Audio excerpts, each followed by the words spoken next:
এই যে জল জমলো, তারপর মুখ্যমন্ত্রী বলছে যে আমি হচ্ছে বিকল্প, ওরা যদি না করে আমি দেখিয়ে দেবো কি করতে। আমি বলছি যে 15 বছর পর এখনো মুখ্যমন্ত্রী নিজেকে বিকল্প হিসেবে ভাবছেন। দেখুন, 15 বছর কি গাবজাল দিচ্ছিলেন? এত বছর কি করছিলেন? এখন বলছেন আমি যদি আবার ফিরে আসতে পারি, না, সেই চান্স নেই। আপনাকে মানুষ পেরাবে না। আপনার বিদায় নেওয়ার সময় হয়ে গেছে, আপদ বিদায় হন। 12টা মানুষ কলকাতার রাস্তায় পড়ে আছে মৃত, জল জমে। যে মেয়র কেঁদে কেঁদে বলেছিলেন, ভেউ ভেউ করে কাঁদছিলেন যে আমি কি করে মানুষের সেবা করবেন, সেবা নমুনা, মানুষের প্রাণ নিয়ে সেবা হচ্ছে। মমতা বন্দ্যোপাধ্যায়, ফিরহাদ হাকিম, এদের সবাইকে গ্রেপ্তার করা উচিত। মানুষ এদের কাছে প্রশ্ন তোলা উচিত, বাড়িতে চলে গিয়ে প্রশ্ন তোলা উচিত যে কেন এতগুলো নিরীহ মানুষের প্রাণ গেল। ওদিকে বলছে বাড়িতে থাকুন, কি করে বাড়িতে থাকবে? যে দিন এনে দিন খায়, যার রাস্তায় না বেরোলে, দিনমজুরি না করলে তার পেট ভরবে না, সে বাড়িতে থাকবে? সবার তো এদের মতন রূপোর সোনার চামচ নিয়ে জন্মায়নি, বা সবাই তো ওই মানে এই কি বলে ওই কাঁথা শুকনো মানে ছেঁড়া কাঁথায় জন্ম হয়ে তারপরে তো লাখপতি কোটিপতি হয়নি এদের মতন, চোরগুলোর মতন। উনি সবাইকে নিজেদের মতন ভাবছেন, ফিরহাদ হাকিম। আর সবার একটা ইন্টারেস্টিং, ফিরহাদ হাকিমকে জিজ্ঞেস করুন তো প্রিয়দর্শিনী হাকিম এবং সিএসসির কি সম্পর্ক, কি চাকরি করেন সিএসসিতে, জিজ্ঞেস করুন না।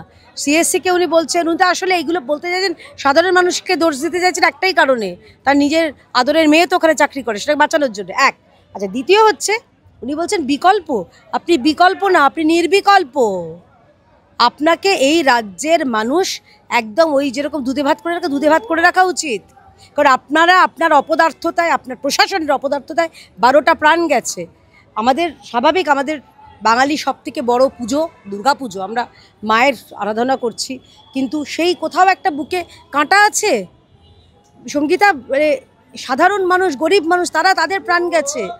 তারা হোক না হিন্দু, কেউ মুসলমান, যাই হোক না কেন, তাদের কি দোষ ছিল বলো না? তারা রাস্তায় বেরিয়েছিল তাদের রুজি রোজগারের সন্ধানে, এটা তাদের দোষ? অপদার্থ মুখ্যমন্ত্রী শুধুমাত্র দোষ দিচ্ছেন কোথায়, কখনো ডিবিসি, কখনো এবিসি, কখনো কেবিসি, এগুলোকে দোষ দিচ্ছেন। এরপরে গঙ্গাকে দোষ দেবেন, বলে মা গঙ্গা তুমি বইছো কেন? এরপরে উনি ওইটা প্রশ্ন করবেন বোধহয়। দিদি, আপনি বললেন যে কোথাও গিয়ে একটা হৃদয় বিদারক ছবি দেখা গেছে। আমি আপনাকে আরও একটা ছবির কথা বলছি, যে যখন মুখ্যমন্ত্রী অনলাইনে পুজো উদ্বোধন করছেন, গিয়ে একের পর এক পুজো উদ্বোধন করছে, সল্টলেকে মায়ের হাত ধরে একটি ছোট্ট বাচ্চা মিছিল এসেছে, কারণ তার মায়ের চাকরি চলে গেছে, তার এই বছর পুজোর জামা হয়নি, এবং সে পুজো প্যান্ডেলে যাবে কিনা তার কিন্তু কোনো ঠিক নেই। না, নেই তো।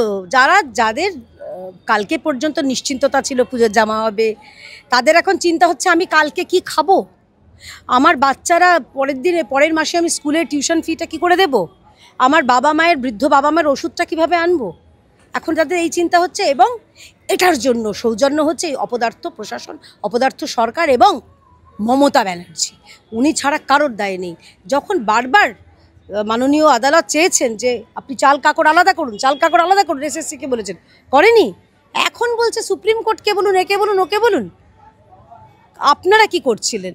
আপনারা অযোগ্যদের আড়াল করছিলেন, যারা দোষী, যারা ঘুষ দিয়ে চাকরি পেয়েছে তাদের আড়াল করছিলেন, আর দোষ দিচ্ছেন একে তাকে।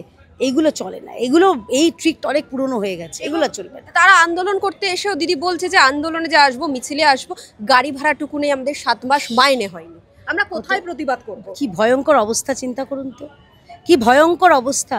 এই শৈশবগুলো কেড়ে নেওয়ার পেছনে, তাদের এই অনিশ্চিত ভবিষ্যতের দিকে ঠেলে দেওয়ার পেছনে যে আছে, তার নাম মমতা ব্যানার্জি। ওনার লজ্জা করে না? উনি এখন ডান্ডিয়া খেলে বেড়াচ্ছেন। রাজ্যে মানুষ মারা গেছে, উনি ডান্ডিয়া খেলছেন, কাশফুল আদান প্রদান করছেন, কোথাও ছবি তুলে বেড়াচ্ছেন, গান গাইছেন। লজ্জা করে না? আমরা 17টা না, 27টা করুক না, কিন্তু একটা, তার মধ্যে একটা যেটা দুর্নীতির গান থাকে, যে কিভাবে এই রাজ্যে দুর্নীতি হয়েছে, সেটা নিয়ে একটা পুরো ইতিহাস ভূগোল নতুন নতুন করে রচিত হতে পারে।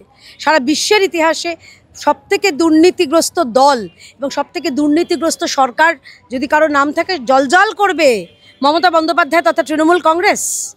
এইটা হচ্ছে ওনার কৃতিত্ব, এটা নিয়ে একটা গান লিখতে বলুন। প্রদীপদা রয়েছে এই মুহূর্তে আমাদের সঙ্গে। দাদা, আমরা দেখলাম যেদিন সারা কলকাতা ভেসে গেল, দুদিন পরেও বালিগঞ্জ এলাকায় কিন্তু এখনো জল নামেনি। মুখ্যমন্ত্রী সেদিনকেও ভার্চুয়ালি পুজো উদ্বোধন করলেন। অপরদিকে আমরা দেখলাম যে সন্তোষ মিত্র স্কোয়ারের উদ্বোধন বন্ধ থাকলো। না, এই সরকার তো খালি উৎসবেই মতো রেখেছে সারা বছর ধরে। আর এটা তো বাঙালির শ্রেষ্ঠ উৎসব, সেই উৎসবকে তো ওনাকে তো একটু মাত্রা দিতেই হবে। সেই জন্যেই উনি এই বিপর্যয়টাকেও উনি মাথায় রাখেননি। দেখুন, প্রাকৃতিক বিপর্যয় তো বলে কয়ে আসে না, সেটা যে কোনো সময় হতেই পারে, কিন্তু সেই প্রাকৃতিক বিপর্যয়টা হলে যেটা যেটা হতে পারে, যে জিনিসগুলো ঠিক রাখার প্রয়োজন, সেগুলোই সরকার রাখে না। হলে তারপরে কোথা থেকে জল এসছে, আকাশ থেকে জল এসছে, বাতাস থেকে জল এসছে, অমুক দেশ থেকে জল এসছে, এই সমস্ত একটা ভুজুক বাজুক দেওয়ার চেষ্টা করেন। এবং উনি এটা জেনে শুনে করেন না, না জেনে করেন না, বুঝে করেন, এটা কিন্তু একটা মিস্টেরিয়াস ব্যাপার, খুব ইন্টারেস্টিং। মেয়রকে দেখলাম একেবারে হাফ প্যান্ট পরে নেমে পড়েছেন জলের মধ্যে। না, আমরা তো কিছুদিন আগেও কাঁদতে শুনেছিলাম, যখন ওনাকে সিবিআই বা ইডি যখন ওনাকে অ্যারেস্ট করে নিয়ে যাচ্ছিলেন, উনি কাঁদতে কাঁদতে বললেন যে কলকাতার মানুষকে আমাকে বাঁচাতে দিলেন না। তা উনি তো সিবিআই থেকে ছাড়া পেয়ে তো অনেক বছর ধরেই উনি মহানাগরিকের আসন অলঙ্কৃত করছেন। তাছাড়া মহানাগরিকের আসন অলঙ্কৃত করতে গিয়ে ওনার মনে হয়নি যে নর্দমাগুলো পরিষ্কার করা দরকার, যে নর্দমাগুলো বছরের পর বছর পরিষ্কার করা হয়নি। হঠাৎ করে ওনার নর্দমার আটকা জলে হাঁটুর মধ্যে দাঁড়িয়ে উনি কাজ দেখাচ্ছেন, আর সকালবেলায় সারা রাত উনি জেগে বসে রইলেন, আর সকালবেলা হাত জোর করে বলছে আজকে ঘর থেকে কেউ বাড়ির বাইরে বেরোবেন না। সবার ঘরে কি কোটি কোটি টাকা আছে যে সেটা নিয়ে উনি খাবেন? নিত্য মানুষকে কাজকর্ম করে এনে দুটো পয়সা জোগাড় করে তারপরে রুটি রুজির ব্যবস্থা করতে হয়। হাত জোর করে বলে দিলাম ঘর থেকে বেরোবেন না, আর ঘর থেকে বেরোবেন না। ওনার ঘরের আটা চালটা কি অন্য লোক এনে দেবেন? এবং সেখানে দাদা দেখা যাচ্ছে যে কলেজ স্ট্রিটে লাখ লাখ টাকার ক্ষতি হয়েছে, তারা ক্ষোভ উগরে দিচ্ছে বই ব্যবসায়ীরা যে মুখ্যমন্ত্রী তো প্রত্যেক বছর বুক ফেয়ারে গিয়ে ফিতে কাটেন, কিন্তু এই যে কলেজ স্ট্রিটে এত ক্ষতি হলো, প্রত্যেক বর্ষায় জলে বই নষ্ট হয়, একবারও কি আমাদের কাছে মুখ্যমন্ত্রী আসতে পারেন না, মেয়র আসতে পারেন না? না, উনি তো এই সমস্ত জায়গায় যাবেন না, তো যাবেন না। তো যখন অভয়াকাণ্ড হলো তখন সারা রাত জেগে উনি বিষয়টাকে নজরে রাখলেন, কিন্তু যারা ধর্ষক তাদেরকে ধরতে পারলেন না। উনি নজরে কি রাখলেন? যাতে ওই এভিডেন্সগুলো লোপাট হয়, তার জন্য লোক ঢুকিয়ে কিভাবে দেওয়া যায় সেইগুলো অপারেট করলেন। আজকে কলেজ স্ট্রিটের এই অবস্থা, ওখানে ছোট বড় অনেক রকম ব্যবসায়ী আছেন যারা পুরনো বইয়েরও ব্যবসা করেন, যাদের একটু মানে ভালো করে চালা দিয়ে দোকান পর্যন্ত নেই। তাহলে সেই মানুষগুলোর বইগুলো যখন জলে ওই রকম অবস্থা, তাদের পাশে একটু দাঁড়ানো যেত না? একবার মুখের কথা বলা যেত না? তারা বলছে, ক্ষোভ উগরে দিয়ে বলছে এখানে তো ভোট ব্যাগ নেই, মুখ্যমন্ত্রী আসবে কেন? একদমই ঠিক, ওনারা একদম সঠিক কথা বলেছেন। উনি তো ভোট ব্যাংকের বাইরে বেরোতে পারেন না। পুজোর সময় 1,10,000 ক্লাবকে দেওয়া, আর সারা বছর ওই মহিলাদেরকে কি লক্ষ্মীর ভাণ্ডার দেওয়া। উনি তো খালি ভাতায় ভরিয়ে রেখেছেন, ভাত নয়, উনি ভাতায় ভরিয়ে রেখেছেন।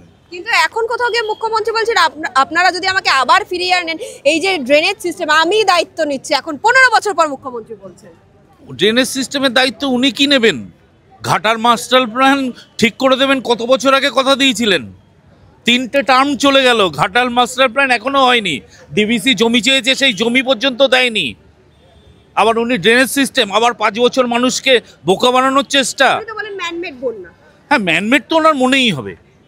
এই তো আজকেই তো না, কালকে একজন দেখছিলাম ফেসবুকে, বোধহয় কোনো একজন মহিলা, তিনি চিৎকার করে বলছেন যে এটা কি কেমিক্যাল কি সমস্ত করে টোরে নিয়ে নাকি এই সমস্ত বৃষ্টি করে মমতা ব্যানার্জিকে দোষারোপ করা হচ্ছে। ভাগ্যিস বলেনি বিজেপির যত কর্মী যত নেতা আছে তারা ড্যাশটা করে কলকাতাটাকে ভাসিয়ে দিয়েছে। এইটা বললে আরও থাক, আর বলতে ইচ্ছা করছে না।